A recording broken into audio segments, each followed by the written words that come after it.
Last year, around the same time, I did a course on uncertainties and how we engage with them, how we manage them, so on and so forth. Now, right at the onset, I think the first thought that I must share with you is that uncertainties, the way we think of them, is very important. So, the first thought is that they are real. As an experience, they are real. As something that's potentially real, even because anything that manifests in the mind. So when we think of a certain uncertainty that is not manifest, but we are thinking that this might happen, it's already affecting us. So therefore, it is real as a phenomenon, as an experience. Now that's the first thought.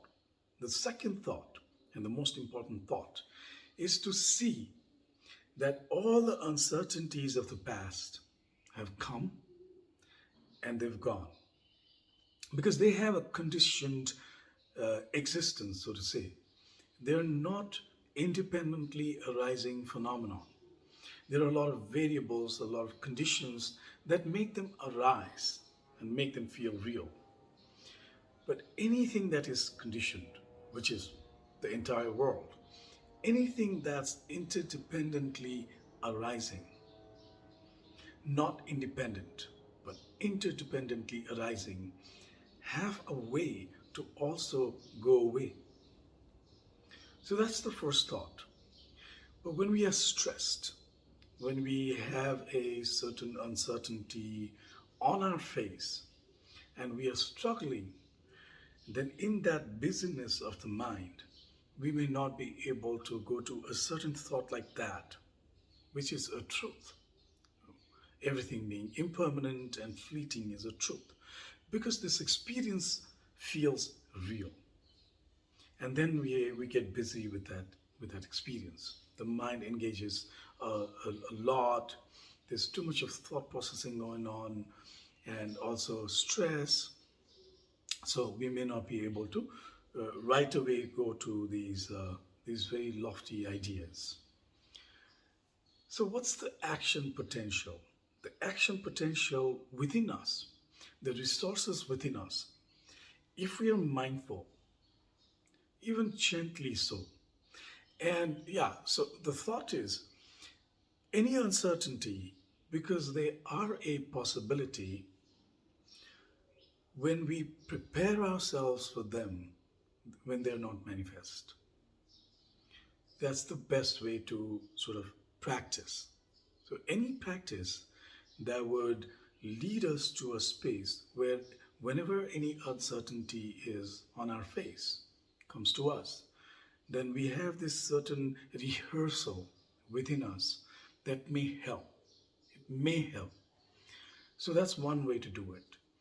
The other thing is to constantly checking with ourselves and to see what are the resources that we have within us. What are these resources, specific resources that we've applied in the past to come out of these uncertain spaces, which created suffering and pain to us? So that's another way to recognize our own resources. Yes, we receive some resources from outside. Now, again, that's fine. To receive help and support is good, even. But to also recognize the fact that if we exert ourselves a little bit and not get lazy and see these resources and apply them, then what this means is that we are also preparing for some other uncertainty because now we have a more certain view of our own strengths, of our resources. There's a learning of applying these resources on our own. So even the method becomes very clear. So we have a resource and there's a certain way to apply it. And that is again a very strong rehearsal for any other life situation in the future. So that's the most powerful thing about utilizing our own resources. Yes, we may be feeling, again, I'm repeating myself, very difficult, stressed out, in distress, panicked even.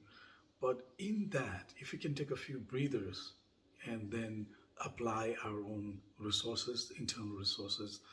It's very useful and helpful, and it's a certain way to really see ourselves, to see what we're made up of.